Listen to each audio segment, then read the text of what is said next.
খুবই চমৎকার মাছের লাফালাফি এবং দেশি শোল মাছ আসলে এত শক্তিশালী হয় আমি না ধরলে কখনোই বুঝতে পারতাম না। সম্পূর্ণ ভিডিওটা দেখলে আপনারাও অনুভব করতে পারবেন। হ্যালো, আসসালামু আলাইকুম, দিস ইজ সাইদ আহমেদ। চলে এসেছি নতুন একটি মাছের ব্লগে দিন ইসলাম পেজ থেকে। সবাই কেমন আছেন? আশা করি সবাই ভালো আছেন, সবাই সুস্থ আছেন। দেখতে পাচ্ছেন মাছ ধরার প্রস্তুতি চলছে, কিন্তু আসলে এই সময় শীতের শুরু বা মাঝামাঝি সময় কিন্তু পানি শেষে যেই মাছটি আসলে ধরার যে কার্যক্রম সেটি কিন্তু আসলে এখন সব জায়গাতেই করা হয়ে থাকে।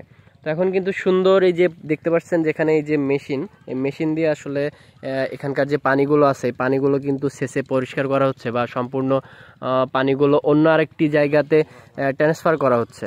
তো এই যে পাইপের সাহায্যে কিন্তু এখানে পানি যাচ্ছে এবং এই মেশিনের সাহায্যে কিন্তু পানিগুলো ছেঁচে অন্য জায়গায় নেওয়া হচ্ছে। সামনে একটি রাবানি আছে, দেখতে পাচ্ছেন রাবানির সাহায্যে কিন্তু আসলে ছোট মাছগুলো এখানে ধরা পড়বে।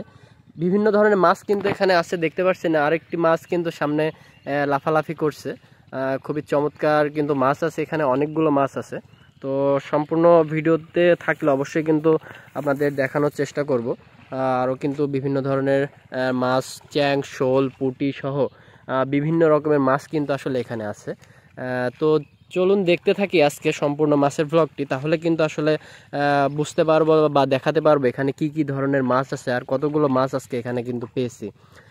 তো আমি এসেই কিন্তু এখানে দেখছি অনেক মাছ লাফালাফি করছে, অনেকক্ষণ থেকেই মাছের লাফালাফি প্লাস একটি বড় ধরনের শোল মাছ কিন্তু উপরে আছে। যদি আপনাদের সেটি একটু দেখাই তাহলে বুঝতে পারবেন যে হাড়ির ভিতরে কিন্তু একটি সুন্দর সাইজের শোল মাছ, যেটিকে বলা হয় যে চ্যাং শোল।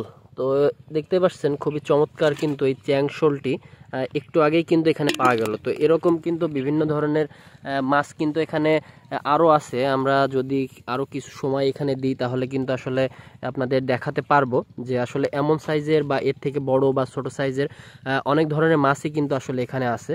তো এই মাছটি আবারও জায়গাতে রেখে দিব। এখানে কিন্তু যদি দেখায় তাহলে কিন্তু আরও বিভিন্ন ধরনের ছোট ছোট পুঁটি মাছ আছে, পুঁটি বা ঝায়া মাছ যেগুলো বলে, সেগুলো কিন্তু আসলে এখানে প্রচুর পরিমাণে আছে। তো এখন মাত্র শুরু হলো আজকে মাছ ধরা। তো সময়ের সাথে সাথে কিন্তু আসলে মাছ ধরাগুলো দেখাবো আপনাদের।